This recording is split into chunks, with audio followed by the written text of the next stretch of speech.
Afternoon, everybody. Welcome and thanks for joining. My name's Ian Fanning. I'm an e-commerce specialist here at Intechnica, and my role focuses on trying to help businesses, like yours, gain as much value as possible for your e-commerce investments. We hope you find the content of this webinar interesting and can take some of the value back to your respective businesses. But we'll crack on and have a little look through some of the content. Thanks, Ian. Okay, so we've got a couple of speakers for you today. We have Adrian Moss, who's our COO, and we've also got Chris Holyland attending, who's the e-commerce director at Pets at Home. And I'm sure they'll thank me for both of their mugshots there later.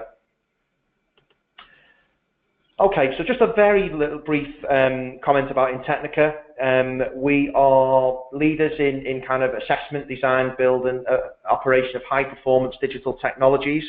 What does that mean? What it means is that we are really good at building things for people and ensuring that those things are able to gain value from a business perspective. One of the things that we do on a regular basis is aid private equity companies in the decision making of whether to purchase or not purchase businesses, and we do that from a technical perspective, from technical due diligence, I should say. Now, having done that for around 40 or 50 companies, what we are able to determine through that is what good looks like from a technical perspective. A lot of companies think their IT teams are inhibitors. They stop things happening fast. They stop things happening, which sometimes is true, but not in all cases. And what we've been able to do via the due diligence that we undertake is create a kind of scale whereby we're able to assess companies as to whether their IT teams are in fact inhibitors, or whether they're able to move up that scale to be resources, whether they are enabling the company, or actually whether they're allowing that company to be differentiators. And we've got a pretty good idea of how we can assess that. Now, some of the statistics and some of the findings from that, Adrian is going to talk to us a little bit about. So if I can kind of hand over to Adrian to go through some of the content, that would be brilliant.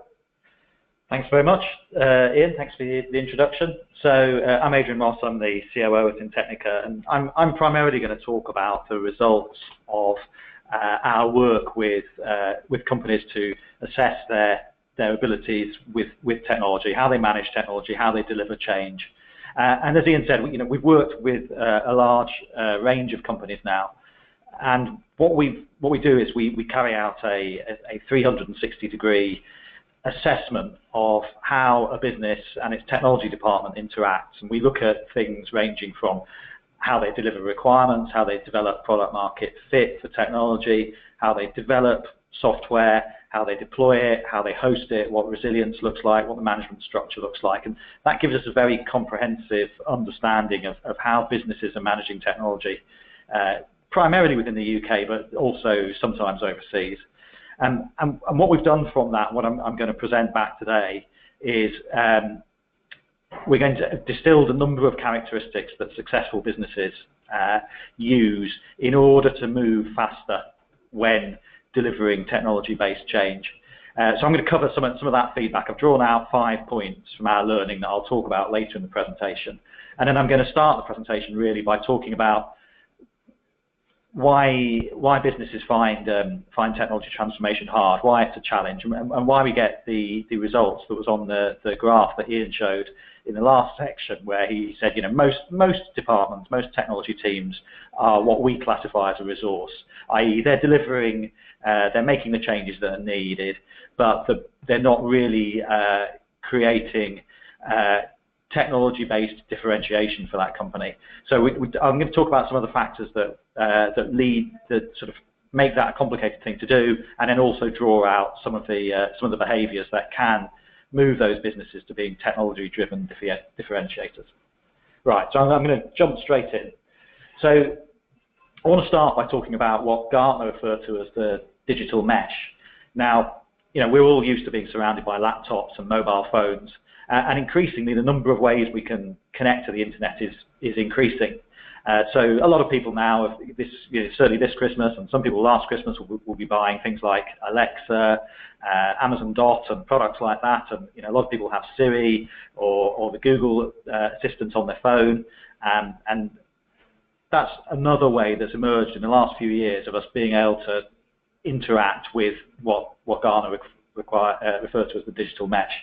There's also a whole set of other interfaces emerging which allow us access to this new platform. So platforms like WeChat in China are making it increasingly possible to interact with digital services using chat-based interfaces, and all companies in the UK and Europe are now also launching chat-based systems for interacting with their digital services. And so this surrounding of individuals by multiple ways of connecting with digital services is what Gartner refer to as the digital mesh. And in their opinion, that digital mesh will be fully mature by 2025. So we're getting into the kind of last stage of a mature multi-access point digital environment in which we're sort of surrounded 24/7 by different ways of accessing digital services. And some of those ways are really profoundly different from those that we use today. We're quite used to using the web browser to get onto the internet and use the services we need to use.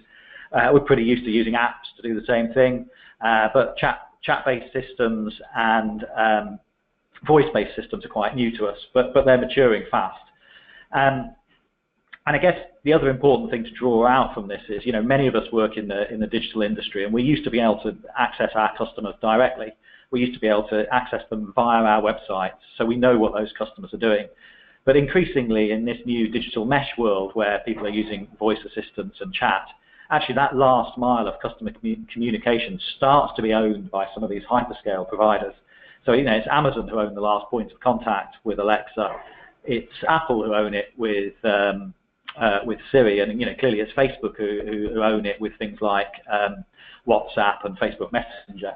So that creates a real profound change for brands. How do you make yourself relevant and readily available when you have to go your last mile through one of these hyperscale providers? So that's really the future of commerce as I say, as seen by Gartner, really. So I wanted to just talk about the multiple ways that there are now emerging of talking to and reaching your customers. So back in the old days, it was very simple. We went to a shop, we bought things, we came home, and then in the new sort of digital world, when that came out, we might go to a website, we might interact with the call center, we'd buy things online as well as in the real world, and they'd be delivered to us at home. As we're sort of emerging into this new world of digital business, those number of channels by which brands and their customers can talk to each other just hugely starts to explode. So not only can we talk to our shops using some of the tools I mentioned on the last slide, like voice and chat, but also the way that we start to purchase goods and services is really changing. And that whole retail journey is starting to be unpacked by the increasing digitization of the consumer journey. So we get really interesting things like subscribe and save or Amazon Dash buttons, where a product will turn up at your home either because you've subscribed to it or because you press the button and it arrives with your next order, or intriguingly in the Internet of Things world, where items around you start to realize they need replenishing. And those things are starting to become quite common already. So we're getting increasingly used to printers that reorder ink from the manufacturer when they need them, and there's the much touted fridge that's going to reorder milk for you when it decides it's running out. That's not quite there yet, but it's not very far away.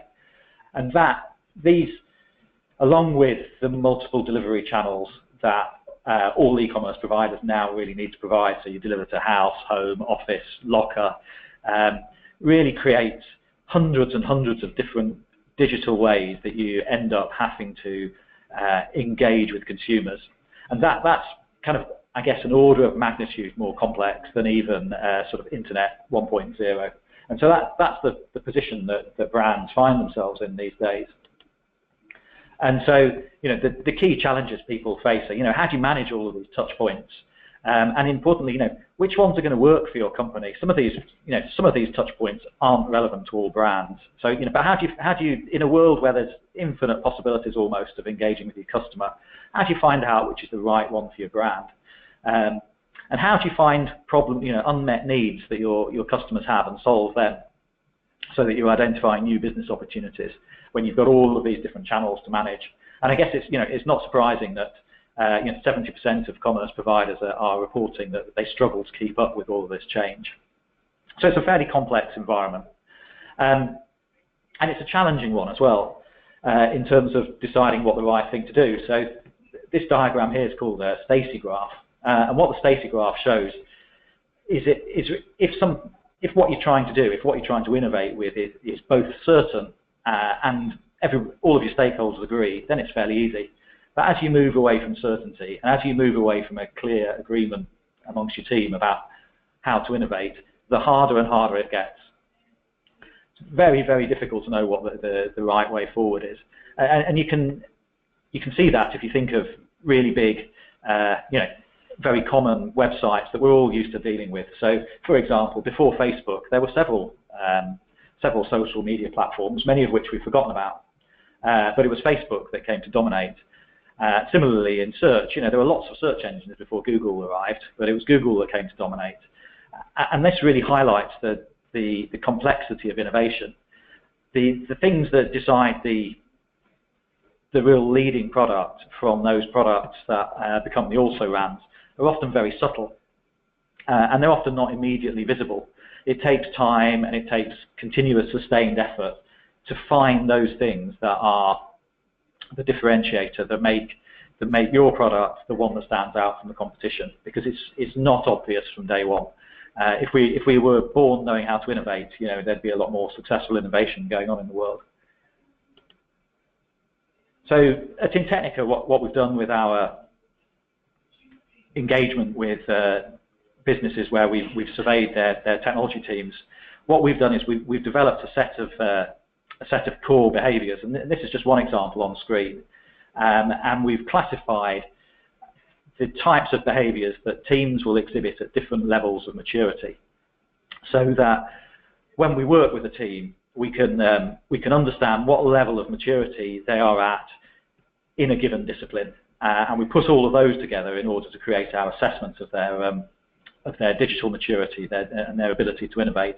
And this is just one example of one behaviour that we measure.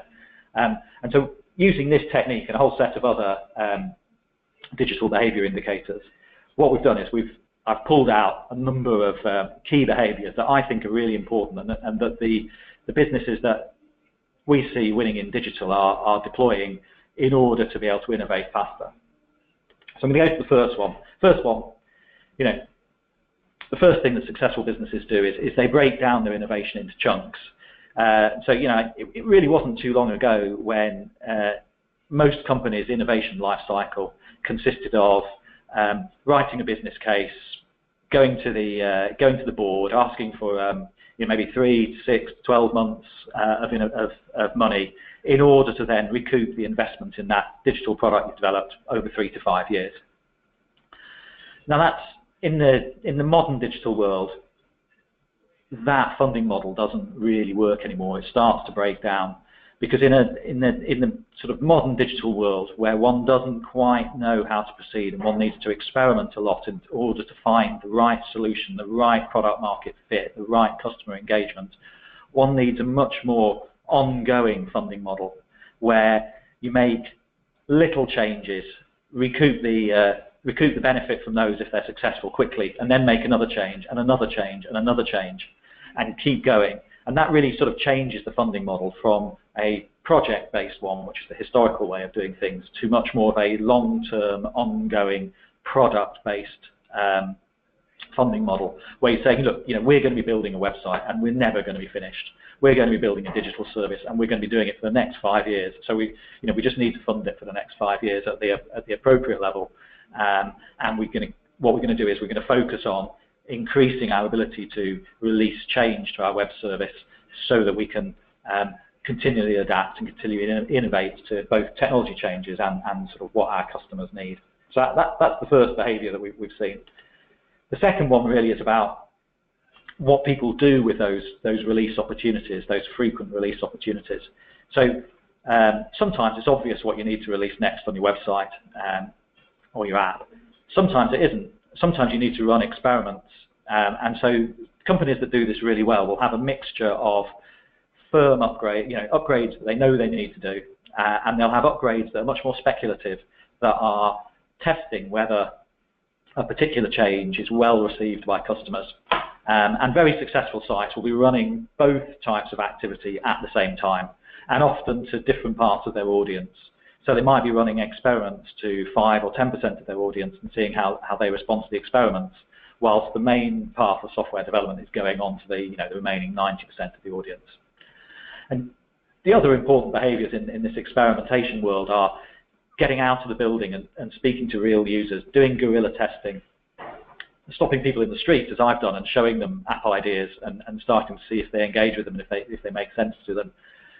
But focusing on that very fast build, test, learn set of behaviours, and getting that workflow working really slickly, releasing quickly, learning from what you've done, iterating, and if it works well, building on it. If it doesn't work well, doing something different.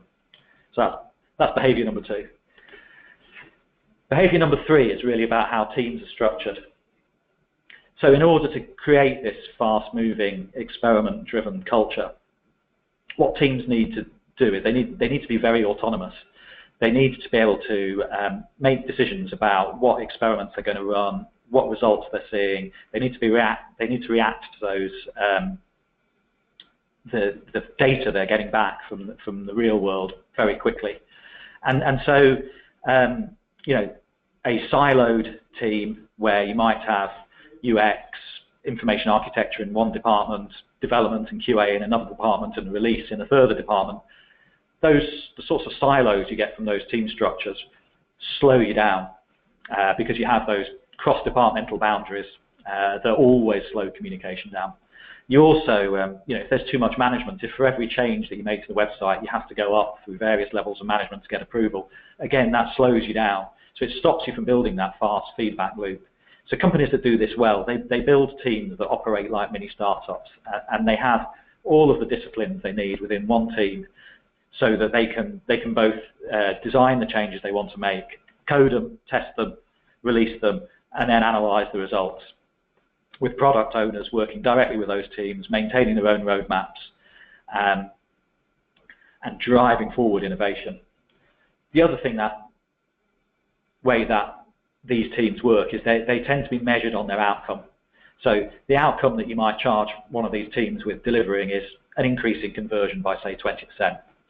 And you wouldn't necessarily worry about exactly how they did that, or other more traditional metrics. So, we used to see metrics like how many lines of code have been written, how many defects have been raised. And yeah, those things are interesting.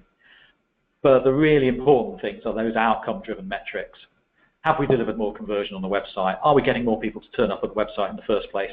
Are people spending enough time on the website? Are they clearly engaging with our features? Those are the sort of outcome-driven metrics that an autonomous team needs to be measured by, because those are the outcomes that will eventually affect the bottom line of the business. Next point really is about the infrastructure of the business being able to change fast. So we often find that businesses are quite good at writing software. They can write software and get it QA'd fairly quickly, but they really struggle to get it to go live. And often that's because of this sort of silo between development and operations, the sort of silo that DevOps tries to solve.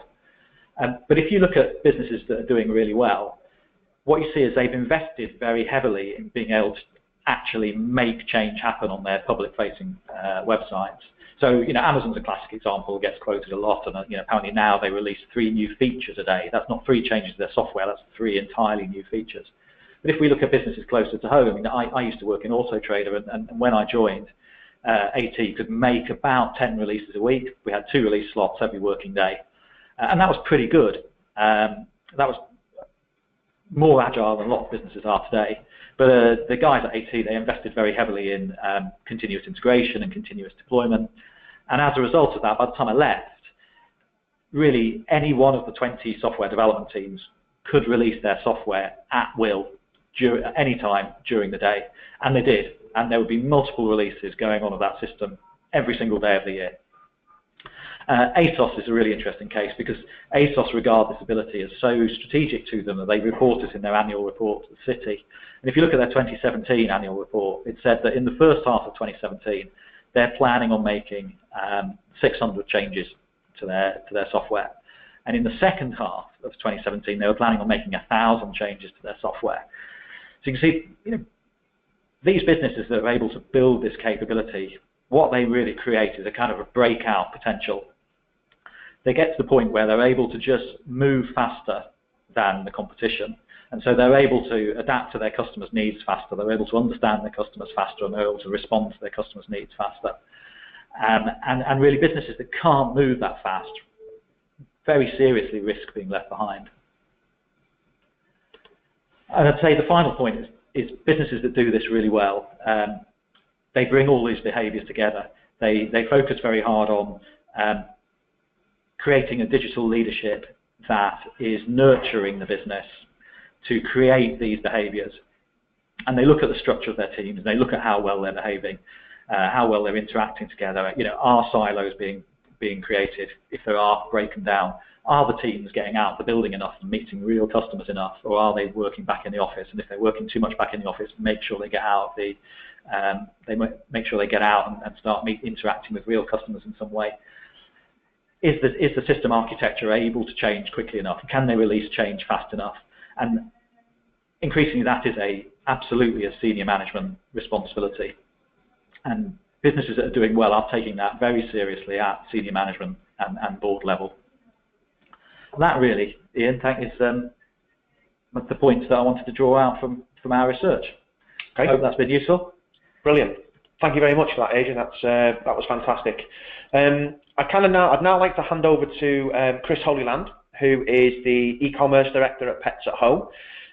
He'd like to spend a short period of time kind of sharing some of their journey with you and how the partnership with Intechnica has helped them achieve some of the things that they've achieved. And incidentally, if you have any questions whilst Chris is talking on Adrian's content or as Chris is talking, please kind of use the little box on the right-hand bottom of your screen. You should be able to kind of submit a question there if you've got one. And we'll try and get through as many as we can. And if we don't get through them all, then we'll certainly feed back on them all. So without further ado, I'll hand over to Chris. Chris, I can see your screen, so it's all working as perfectly planned. Fantastic. Thanks, Ian. So I think firstly, obviously, good afternoon to everyone that's on the WebEx. As Ian said, I'm Chris. I'm Ecom Director over at Pets at Home. And really, I'm going to probably spend the next sort of 10 to 15 minutes just taking you through a few slides and just talking to you a little bit about the experience that I guess we've had as a business working with Intechnica, actually. So yeah, I'll take you through a short presentation. Hopefully, it will be insightful in terms of some of the things that we've achieved by working in partnership with Intechnica. So I'll make a start. So okay, so effectively, Pets at Home, as some of you may be familiar, is far more than just a great pet shop. So our business is sort of made up of several parts. So we've obviously got a growing store estate. We've got 434 superstores. We've got 290 grooming salons. We've got the Vets for Pets and companion care and specialist veterinary division that's all part of our brand.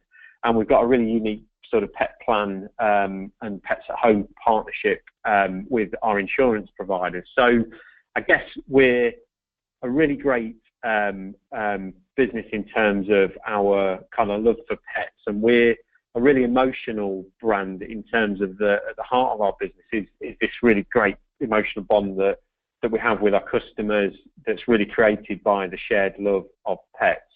So as most of you may know, if you're a pet owner on the call, pet ownership isn't a rational thing. It's a highly emotional thing, and because of that nature, it actually creates a really unique sort of business really to work in. And I've been here just over 2 years now. Prior to that, I was over at Boots, and really, you know, I absolutely love working for Pets at Home as a business and a brand. It's really special and unique. So I guess one of the things that we've been doing over at Pets at Home that we've been working in conjunction with Intechnica on is actually we needed a partner that could really help us change to meet our customer needs. And we started with a really simple vision and mission that we're working to from a seamless shopping perspective. And that really is about how we become the #1 destination for customers who want great products, advice and information, inspiration where relevant, and access to pet services. And really at the heart of it, it's all brought together in a really seamless, super easy and convenient way. So for us to start to become this #1 destination, we needed a partner to help us from a digital transformation perspective, and we also needed help from a technological point of view. So how do we move the kit and I guess the execution that we've got forwards. You know, most importantly, we're really changing to meet our customer and their pet needs. So we spend a lot of time listening and talking to our customers around what they need as a pet owner and what their pet needs to keep it healthy, happy and safe. So a lot of our focus on the strategy has been based around customer insight and how, I guess, how we can create really good, seamless digital solutions that can meet these changing needs. And one of the most important guiding lights for us is that our experience needs to feel tailored and totally relevant to you as a pet owner. And because we know lots about you through our assets, such as our VIP club, we can really start to make the experience feel unique and really tailored to your needs. Really, a lot of things have started with our strategy, actually. So we've done a lot of work internally, and a lot of this is obviously clearly in the public domain. But our seamless shopping strategy has been a really key pillar of how we drive our business forwards. And really, we've worked with Intechnica to help enable this strategy. So we've done a lot of the work in the background to create the strategy. We've then partnered up with a number of partners to help us execute and deliver against this. But in a nutshell, there's 5 key things that we're working on within the Pets at Home business that really focus in on what we call our seamless shopping strategy. And that is that we create a really fast and easy to use and enjoyable experience. And that is device agnostic and channel agnostic. So this spans across the website, across the mobile app, across the in-store shopping services that we do, across our subscription models. Essentially, we need to make the experience really easy, really enjoyable, and where relevant, we need to make sure that we've got the speed through the technology and through the kit that's powering that experience. Personalisation and relevancy are massively important. So our second thing that we work to in Pets at Home is how do we make the experience more relevant to you and more personalised based on what we know you. And again, that is a really important piece of our strategy, but it needs lots of smart technology and smart solutions and execution to actually bring that to life to something that's meaningful. Collection and delivery are really, really important within the Pets at Home strategy. And obviously there's a lot of work that we've been doing partnered with Intechnica around this area, and I'll come on to a couple of good examples of how we've done that. Number 4 is a really, really exciting part of our strategy, and this is where we spend a lot of time looking at meeting unmet customer needs.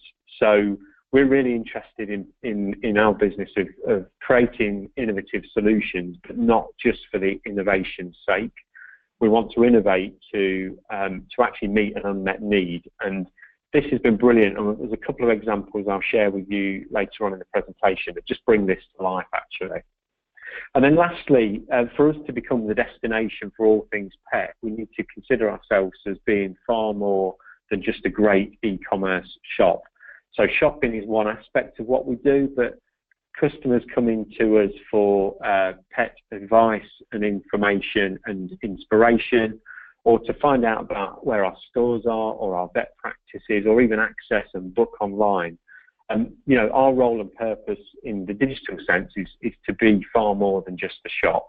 And there's a lot of our strategy that focuses in on how we integrate content platforms into our website, for example, or into our app. And again, we've partnered with smart partners, but all of these have required Intechnica's help to actually integrate them into our stack. And all of this will hopefully, at the end of our working time on this strategy, should deliver an experience that really is about, it feels like it's my pets at home, I can access it anywhere, and it's tailored and totally relevant to me. So once we've pretty much written the strategy, we were then looking for a strong partner to help us execute this strategy. And we've been engaged with Intechnica now for actually just over 2 years. So we started with Intechnica in March 2015. We're just over 2 years in, and obviously we've been working really closely on a number of aspects. Now, the most important thing to probably stipulate is we took a real partner approach when we worked with Intechnica.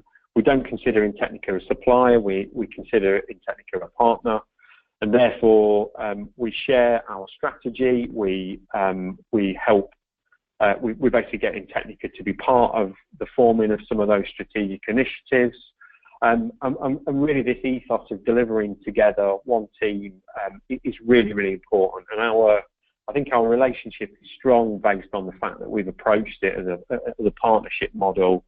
And you know, we win together, we go through tough times together, but ultimately we're in this thing together, and we can only succeed if Intechnica succeeds, and that's our kind of ethos and our approach.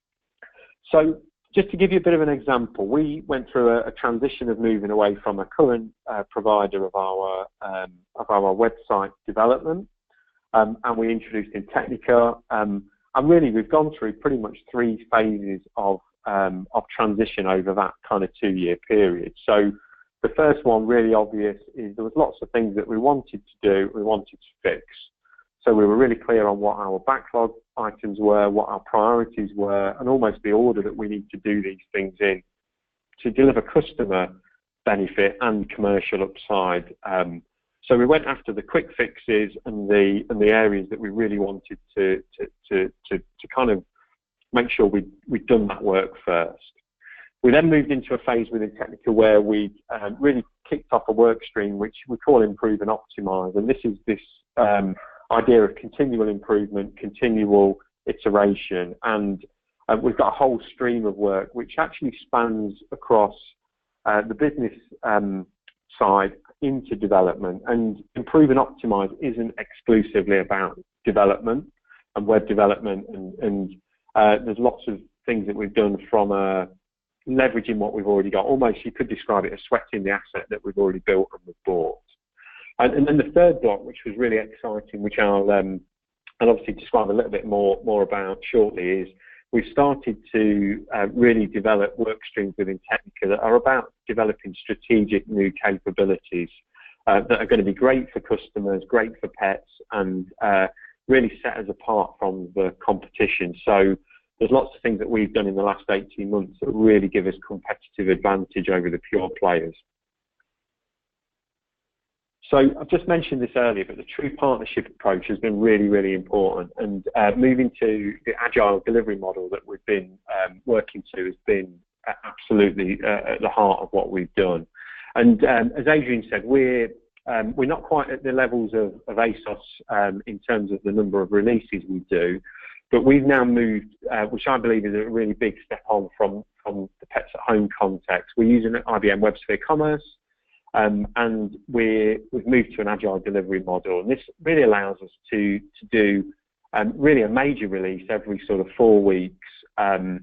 And actually, we're in between that. We're making lots of customer change. We've got a whole multivariate testing program that we work with a provider on, and we're making lots of improve and optimize changes. But our major technical development changes tend to happen every 4 weeks. And actually, considering we've only been working with Intechnica in terms of releasing developments to the website since October, so we had that initial transition of bringing everybody up to speed, handing code over and moving forward. We've actually done 24 major releases, and we've delivered loads and loads of improvement. We moved to an MVP approach, which is something that I think probably most of you on the call, if you're in similar roles and positions to myself, is quite a cultural shift from moving from sort of a waterfall approach where you do detailed requirements and you know, you've got a whole long list of things that you need to achieve to get it live, and then you work to that. So this idea of moving to minimal viable product, getting it live fast, learning and iterating, has been a real shift for us, and it's something that the business at Pets at Home, the senior team, have really embraced.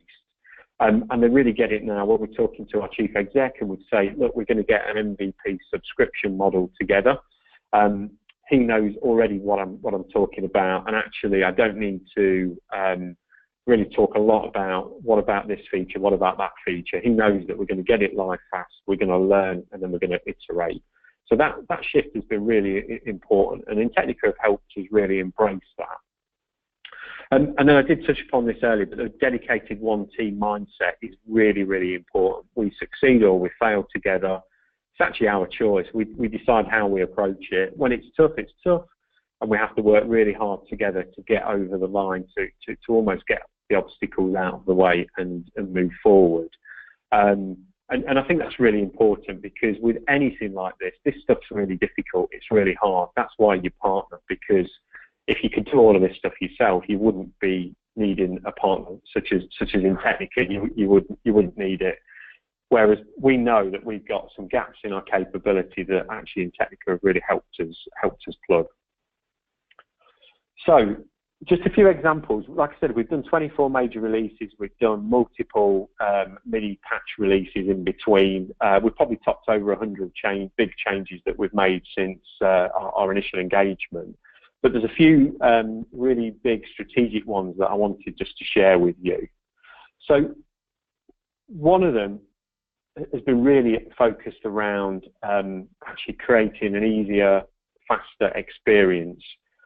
So our improve and optimize and fix work stream have really delivered fast results, and I would recommend, with whatever state your e-com or your digital business is in, there's nothing better than going after the things that will deliver customer and commercial upside first, because the fixes, the improves, the optimizes have almost created some air cover for us to deliver some good performance, which has enabled us to then have the time to focus in on the bigger strategic initiatives. We're really pleased and proud of our innovation that we've created. So we've created a flea subscription model, which is really simple and easy for cats and dogs. It's basically a regular flea and tick treatment that can be subscribed to either online or in store. And it's from as little as £4 a month. And the pipette, as we call it, the flea treatment, gets delivered through your letterbox every single month. It's really easy to change. It's really easy to cancel. But it's actually meeting a massively unmet customer need that people that own pets, such as cats and dogs, believe it or not, don't regularly treat them for flea prevention. They generally tend to treat them when the cat or dog has got fleas, and then it becomes a whole host of treatments for the home, for the carpet, for the pet, probably maybe a visit to the vets if it's got bad. So this service is really about preventative care for your dog or cat, and this has been brilliant. It's been a seamless service. So we've done a join up with our in-store offering, our payment provider, our website, and it's truly one of the first seamless pieces of capability. And this was actually one of the first big strategic projects that we initiated with Intechnica's support, and we're really proud of what we delivered. It wasn't particularly easy because it was relatively complicated, but actually by working together and the partnership approach, we actually got it over the line on time in full. And we've actually iterated it. We've learnt a load, and we've iterated it since launching in June 16. It's now worth a significant chunk of revenue and profit, and actually our customers really love it. We've got some really sticky, loyal customers on the back of it. The third area, we actually did a collaboration with IBM using their sales assist model, which is in conjunction with Apple, and really Intechnica helped us solve probably some of the quite difficult, complicated integration points where we're using WebSphere Commerce as our web platform. The order in store app that we created enables every single colleague in every single store to be able to access full inventory on petsathome.com. We've got over 11,000 products online versus a store inventory of around about 7,000 products. So effectively, the colleague can showcase the product on the iPad in the store. They can really quickly and easily place an order, send the order to the till for payment, and then that triggers then the order creation in the WebSphere Commerce platform, which is then fulfilled via our e-com fulfillment operation, and the customer can either collect the order back in store the next day, or they can have it to the home address. So the piece that the technology, the complicated part that Intechnica helped us solve is really the integration layer with how do we get Sales Assist to talk to our version of WebSphere Commerce, which is 7.5, and do all of the things that it needs to do. So this has been a massive game changer for us, and you'd have probably seen some of this because we put this in our kind of commentary that we do when we announce our results. But our order in store or in-store order service, whichever way around you want to say it, is really part of our omni-channel and seamless strategy, and we've made big strides on this with the help of Intechnica. And again, a pretty complicated project, but one that actually by approaching it together, we've managed to deliver really well. The last one is just a really simple example actually, where we partnered with a content hub provider called Amplience, which I'm sure some of you are familiar with. And Intechnica really helped us implement essentially what Amplience describe as a headless CMS. So we can plug it in, we can create content in one place, and then you can serve that content across either your website, your mobile site, or even into your app. But essentially, you build it once in Amplience, and then it serves and it's rendered correctly, dependent upon the device and at the right time. So again, this has been a really complicated project, integration where Intechnica have helped us deliver that. And again, for us to become more than just a great e-commerce shop, if we want to be the destination of great advice and information, we really need the content capability to do that. So again, they're just 4 examples. There's probably 100 examples I could have used, but they're some of the major ones across kind of fix, improve and optimize, and then ultimately delivering new capability. So last couple of slides, and then I'll hand back over to the guys. It's been really key that balancing investment to deliver faster is an absolute must. So most businesses that I've ever been in have always been constrained in capital, in people. So balancing investment is really key to delivering faster. You know, you can't get everything that you want, even though you might want it. Therefore, you have to do a balancing act around, right, who are the smart partnerships that I create? Which partners are out there that I join up with? Have I got the right people in my team? Have I got the right people in my partners? How do I improve process? And then ultimately, how do I make technology choices with the advice of great partners to actually drive our business forward? So this slide has been really important to us because we want to go fast, and we've delivered lots of things fast, but we have to make a balance across those things. So in a nutshell, that's kind of a few good examples of how Pets at Home and myself and my team have been working with Intechnica. So I hopefully found that useful, and yeah, thank you very much. So I'm going to hand back over to Ian and Adrian. Brilliant, thanks for that, Chris. Great to see the strides. You know, e-commerce at Pets at Home's taken over the past kind of 2 to 3 years, and that it's been instrumental to the kind of the business growth that you've experienced in general. That's fantastic. Now, we have had a couple of questions in whilst we've been going on, and I know there's only 15 minutes left, but there is only 2, so don't worry. This one's directed at Adrian, and the question is, where do I start in trying to convince my stakeholders that this is the right approach and will pay dividends in the long run? I would say that really comes down to an understanding of your organisation and your business. So, and it requires quite a bit of thinking. So some businesses are ready to move fast, and they can jump into a lot of these behaviours quite quickly. For other businesses where perhaps you might not be using Agile already, or you might be using Agile but you're not very happy with the way it's running, you probably need to look for a pilot project and use that pilot project to demonstrate some of the benefits. I mean, companies approach this in different ways. I think the important thing really is to really going to the last point that I had. It's about leadership and understanding the reasons for going faster and innovating quicker, and really taking the culture of the business along with you while you do it. I think getting the cultural message right of why you need to change and what the benefits of change are just sort of vital parts of any change program. I hope that answers the question. Brilliant. Thanks for that. And there is one other question, and Chris, this one's directed at yourself. What was the point at which you knew you had to invest more in e-commerce to enable you to be ahead of your competitors?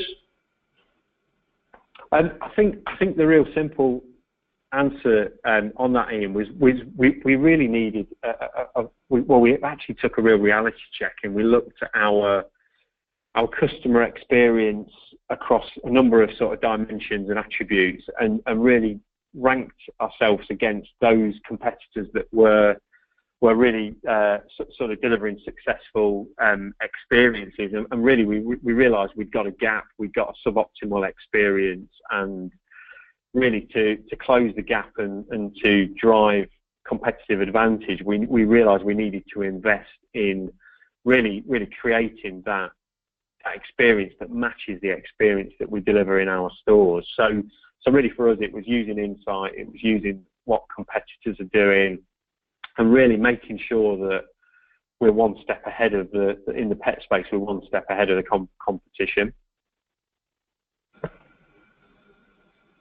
Okay, that's great.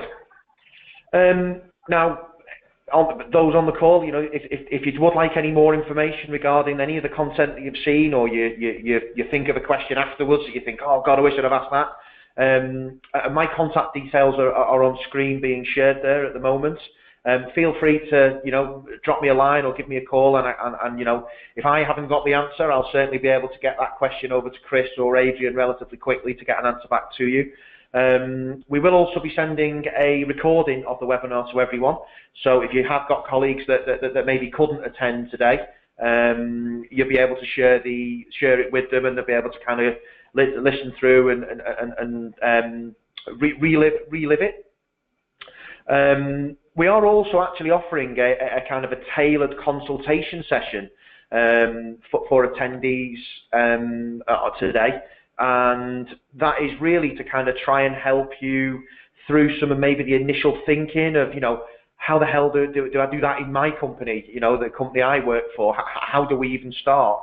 We're very happy to assist, whether that's myself or Adrian or one of the other consultants here, coming and spending some time with you, just thinking about some of the general stuff and helping you identify maybe where you can do things, or things that that you might need to do differently than you are today. With a view to helping you on the journey of being able to innovate fast and assist your business growth. So all that remains really is, thank everyone for attending today. Here's something free for you, giving you 10 minutes back in your diary. But also, have a lovely evening, and thank you very much for attending.